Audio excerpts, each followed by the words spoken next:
Hi everyone, it's Laurie. I hope this video finds you all doing well and having a happy day wherever you happen to be in the world. I'm continuing on Ethany's 31 Days of Tarot, and I am on days 8 and prompts 8 and 9, the top 5 decks on my wish list right now. Alright, I kept it to 5. So terrible. So I picked the 5 on my wish list that actually I am most likely to be getting, that I think I would positively be getting this year. So absolutely number 1 on my wish list right now is the Dame Darcy 3rd edition tarot. I'm not particularly into mermaids. I love to swim. I was a competitive swimmer my whole until I was like 18. So I love swimming and I love water and I like everything about it, but I didn't particularly have an affinity with mermaids. I don't know, my experience this summer where I was really just kind of inhabiting being in the water and just floating in the water and looking for a different kind of perspective made me feel a little bit more of an affinity toward that, if that makes any sense at all. So yeah, Dame Darcy 3rd edition. The other thing that slightly puts me off is that I think it does have a 2 or 3 week waiting period because it's I think it's print on demand, but I mean that's not a big deal. I've done that before. So okay, that's the number 1 deck. If I haven't, that's on my wish list where like other people can see it who buy me things. And if I don't have that one by April 1st, I will probably just order it myself. Okay, second one on my wish list is, it is from Barbara Moore, the new Tarot in Wonderland, with the Alice in Wonderland theme. These images, they remind me actually a lot of, in the drawing, it's borderless, like the Everyday Witch. And I don't know, is it the angles? Is it the color? The style of drawing reminds me a lot of Everyday Witch, only Alice in Wonderland themed. Oh my gosh, I definitely am getting this one. I haven't pre-ordered it, but I'm definitely going to get it when it comes out. So the third one, oh well, it's a little blurry. I've looked at this deck before because I've seen it around a lot, but what really made me want it was seeing how much Lena of Fire of Transformation channel, seeing how much Lena really like connected with this deck. And I would like to connect a lot more with the wandsy part of me, kind of the fiery part of me this year. And so I think this would be a really good deck for that. And it is the Tarot of the 4 Elements. Whoa. There, okay. Oh well. So I'm excited about getting that. I'd like to have that by summer. I'd like to have that anytime. I could have that sooner. The next on my list is, I can't wait until this comes out. Literally, I think it's like a couple of weeks from now, I think. And it is the Tarot de Maria Celia, which is an adorable Marseille redrawn tarot in a tin, a Marseille in a tin. People, listen to me. US Games, Llewellyn, whoever, make more of these Marseille tarot in a tin. Seriously. I'm gonna buy at least 2 of them. One for me and one for Grace. And I don't know, if I love it, I'm gonna buy a second one, maybe. I don't even know. It just looks so gorgeous from the pictures I've seen online, and it's in a tin. I've got a cat. Okay. All right, and finally, last but not least on my list, the reason I put it on here was because I'm definitely getting it as soon as it comes out. It's out in the rest of the world. I don't know why it's not here in the US. And Amber in Wonderland was so lovely, and she did a flip through of all the cards for me so I could see it. And it's an oracle, but it looks like it's gonna be just fantastic with Marseille decks, like as an oracle alongside Marseille decks. And I love the images. I love and it is this Enchanted spell oracle. Doggone it! I'm not going to be able to get it at all, huh? Enchanted spell oracle. There we go. And I think it's by Blue Angel. And it's not here yet, but as soon as it is, it's mine. I'm gonna order that puppy. So next question. I'm serious because I've got my glasses on now. So okay, my tarot goals for 2018 are, hang on a second. The very first goal, as far as like chronologically goes, right now I'm working through the Tarot on Earth by Tom Benjamin, and I would like to get through that by the end of February. I think I can. Okay, sorry, we're having like a storm all of a sudden here, and things were hitting the windows. And okay, so my second goal for this year is, it's kind of not a tarot goal. It's more like a cartomancy goal. Well, it is a cartomancy goal. I would like to do a lot more work in cartomancy, such as playing card reading and things like that.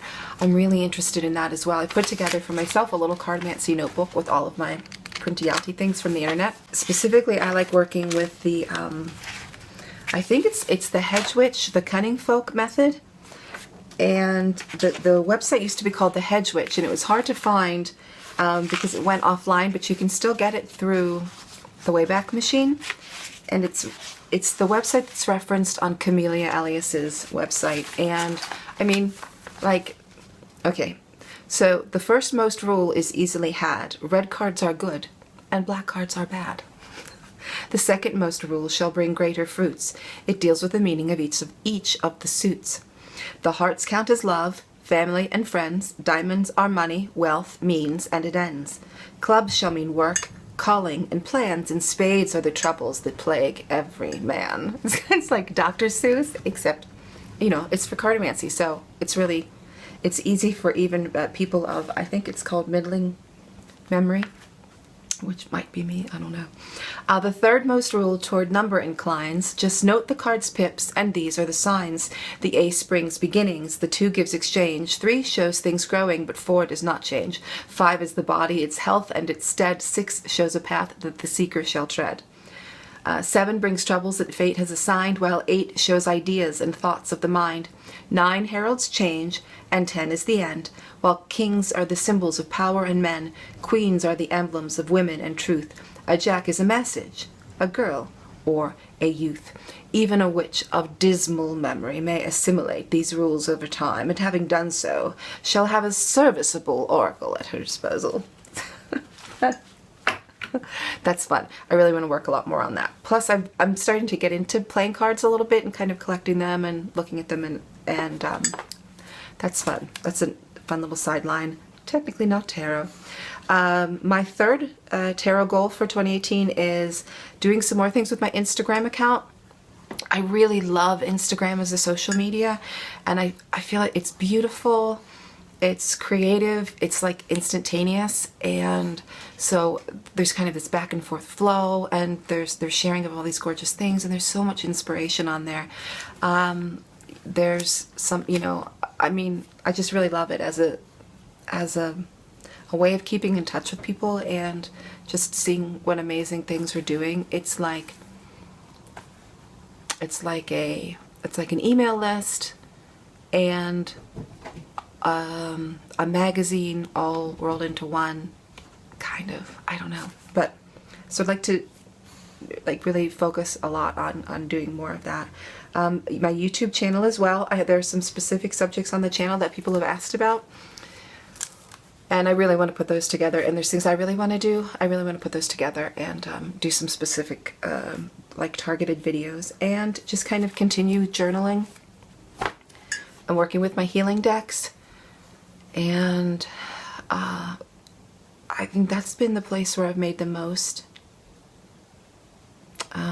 progress over the last couple of years, has just been using tarot for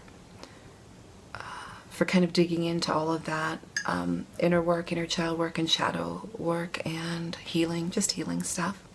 So I'd like to keep doing that. All right, that's it. Short and sweet. Unless I decide to put, I might put 10 and 11 on the end of this, because I want to film those too, so I might just squish those together.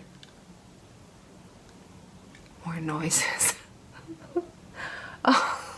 And the cat and the dog are now in here. It must be like a scary storm. Is it a scary storm, baby? Is it? Okay. Okay. This is days prompts 10 and 11, which are tarot decks that I want to work with more in 2018 and oracle decks that I want to work with more in 2018. And so the very first tarot deck I want to work with more is the one I just got last week, and it is the Japaridze Tarot. I have started keeping my deck interviews in a new notebook, and I'm kind of doing it bullet journal style, where there's an index at the beginning, and then I've got a couple of pages of standard deck interviews spreads that I like. Katie Flowers, Beth of Little Red Tarot, Ethany, those sorts of things.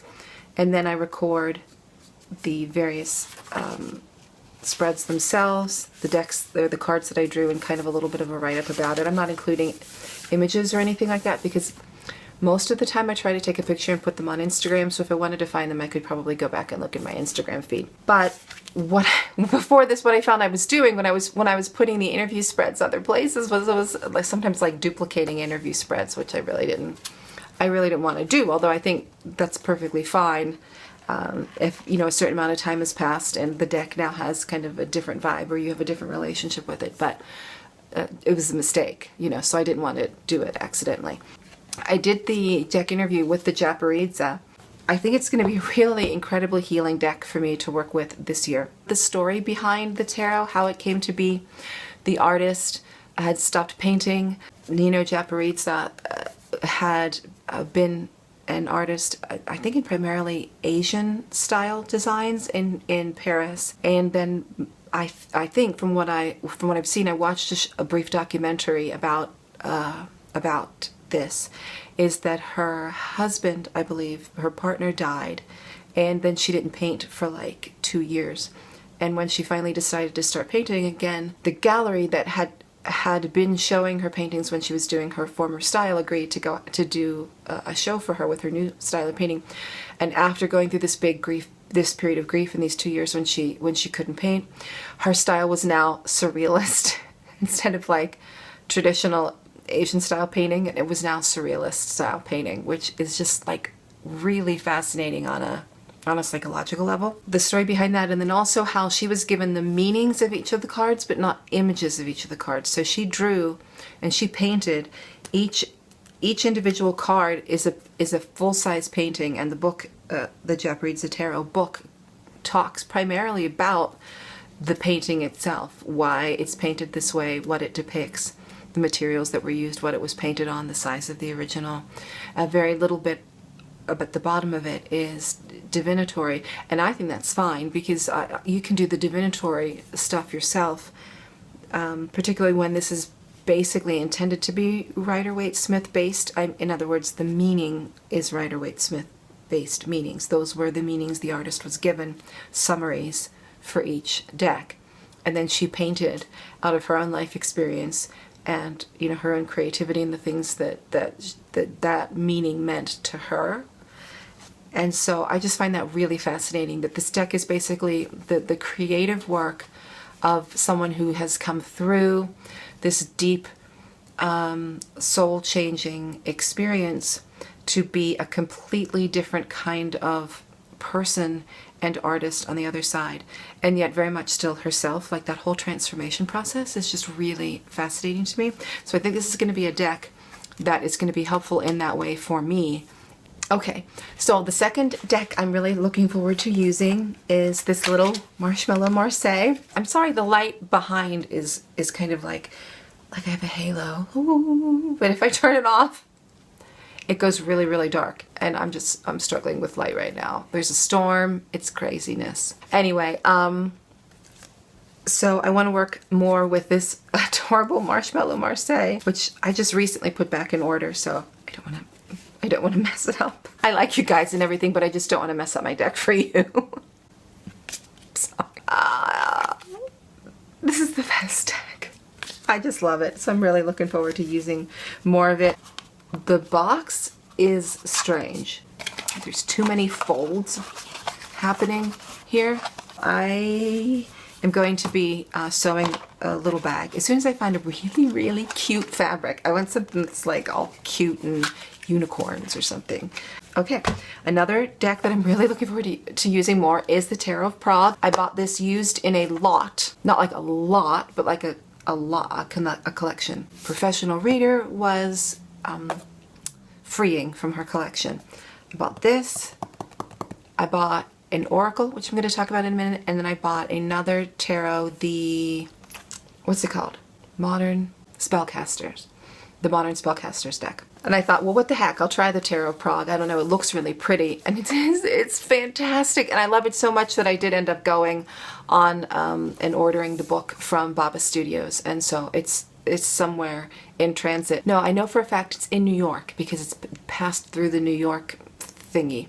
You know how you check every day? It passed through New York 2 days ago, so it's got to be getting here soon. I'm in Pennsylvania. New York is here. Pennsylvania is here, right underneath it. So, Modern Spellcasters, yeah, I gave that one to my son because it was just totally up his street. Just really interesting. He hasn't had any time to work on it because he's super busy right now, but he did look through it and play with it a little bit. And it looks really cool. I mean, I even kind of thought when I was looking at it, ooh, it feels like very tingly and magical. Oh, so anyway, the Tarot of Prague, I didn't know what to expect from this deck other than what I have seen online. And I like my Bohemian Gothic, so I had every reason to believe I would like this. I love this deck. I was talking with Lisa of, oh, what is Lisa's channel? Everyone knows who Lisa is. Tarot Alchemist.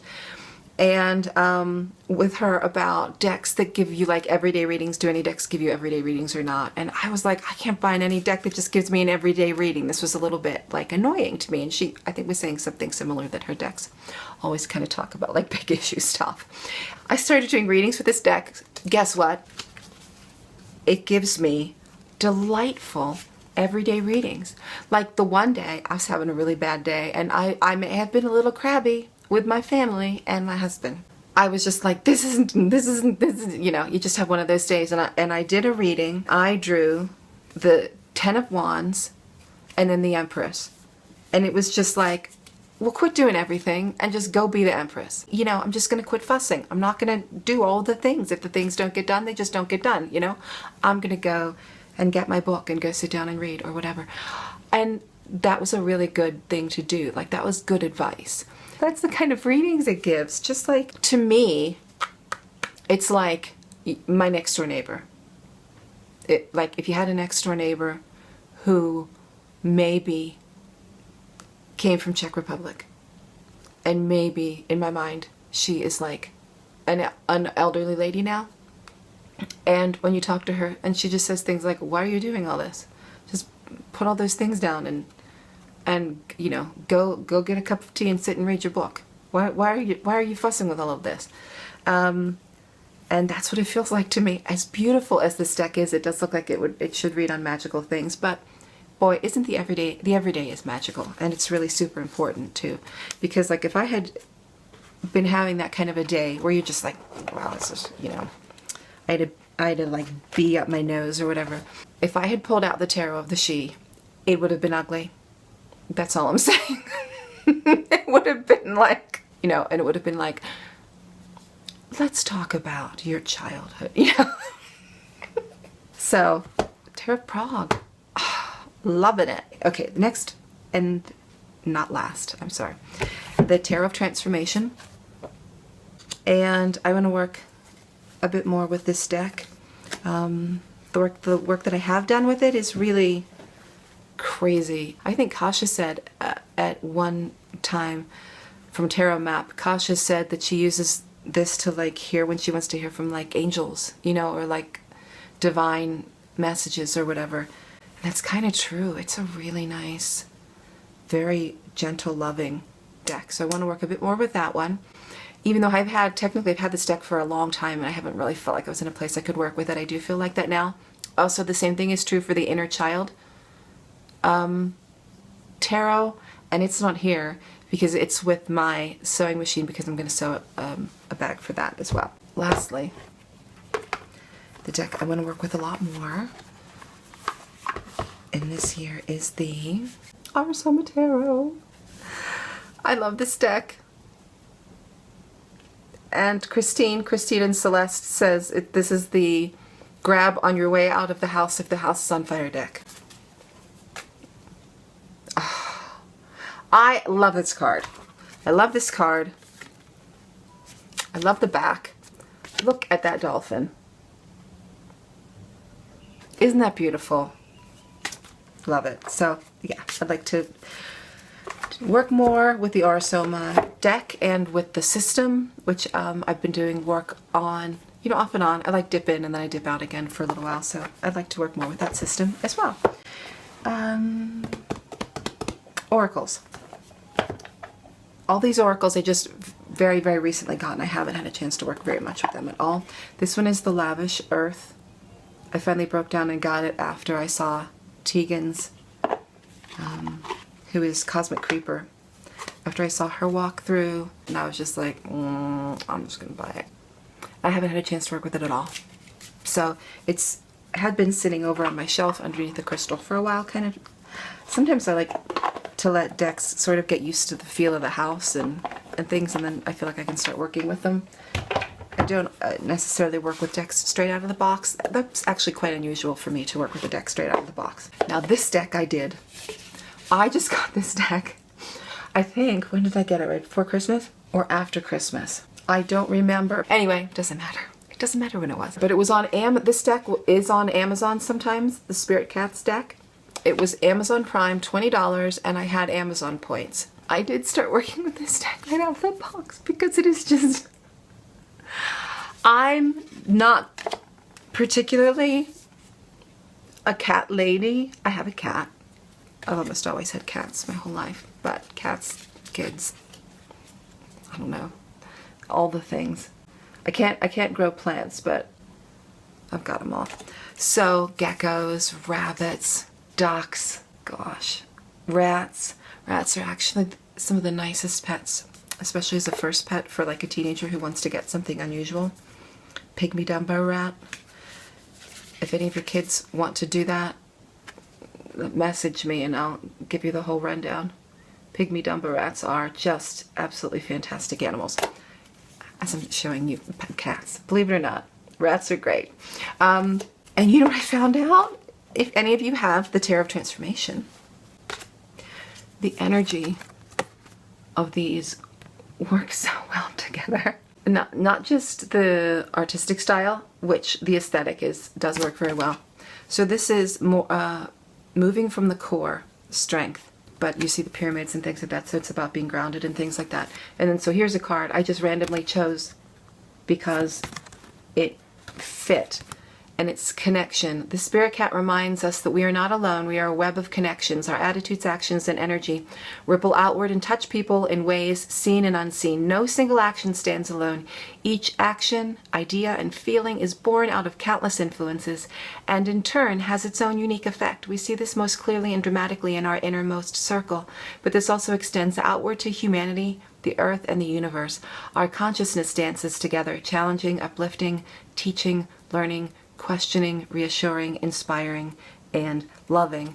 And so we see this woman here who's moving, who's getting strength from her core in order that we are connecting. So how important it is to connect from a place of strength. They just go really well together. Who knew? Tarot of Transformation and Spirit Cats, baby. Really nice box. I like milled soaps, you know, the French milled soaps that come in the pretty little boxes with a tissue. That's what this reminds me of. It's really delicate and lovely. Okay. This is going on forever. Last one. This came in the lot that I got with the Tarot Prague and the whatever one I gave my son. And it's really inexpensive as well, because otherwise I don't think I ever would have bought it. This didn't seem like it was a deck, an oracle deck that would really appeal to me. It's the Sacred Creators Oracle. I don't know why. It just feels like pop modern manifesty to me. And so I just kind of had this, I don't know, idea in my mind that I wasn't going to like it. You know how sometimes you get like that, like when you're a little kid, and little kids are like, "Oh, I don't think I'm gonna like that. I don't want to taste it." And then the parent says, "Just try it. Just take one bite. If you don't like it, you don't have to eat anymore." Except that's the kind of parent I was. And the kid takes a bite, and they're like, "Oh, I like it." You know, that's one of those things. That's one of those things. It's not like Brussels sprouts. Brussels sprouts are one of those things you have to be exposed to a new item 32 times in order to start to acquire a taste for it. So I keep telling myself, my husband this, has he eaten 32 Brussels sprouts yet? And I don't think he has, and I think that's why he doesn't like them. And, but anyway, my kids all like them. I love sprouts. But this is not a Sprouts deck. No, this isn't a Sprouts deck. This is just like, that looks icky. It's not. It's strawberry cheesecake. Take a bite. It's delicious, you know. Or it's a star fruit. It's a mango. Taste it and see. Ooh, I don't think I'm going to like it. And then they taste it and they're like, oh, I love mango. And this is what happened with this deck. So, got the Sacred Creators deck. And I like it. I have to be honest, I do like it, and I'm looking forward to working more. I don't really like the setup in the box. There was a thingy inside here, like foam, where you put the cards, but it came loose, and so the cards kept sliding underneath it, and I have to take it out and get the cards out. So I took that out, and then I just put the book down first, and then I put the cards split into two on top. And that is really not my favorite way to do it. So then I ended up storing it. I didn't want to store it on its side, so I ended up storing it flat on my shelf. But I look forward to working with that. Okay, so those are the decks I look forward to working with in 2018. Plus all my other ones. Plus the ones I've pre-ordered, like Victorian Romantic. I can't wait to work with that one. I'm super excited about that. I don't know, I'm just super excited about everything. That's just me today, super excited. So, thank you very much for watching, and I will be back soon with, yeah, the rest of the prompts. And so, thanks for watching and take care. It was nice to talk to you. Bye-bye.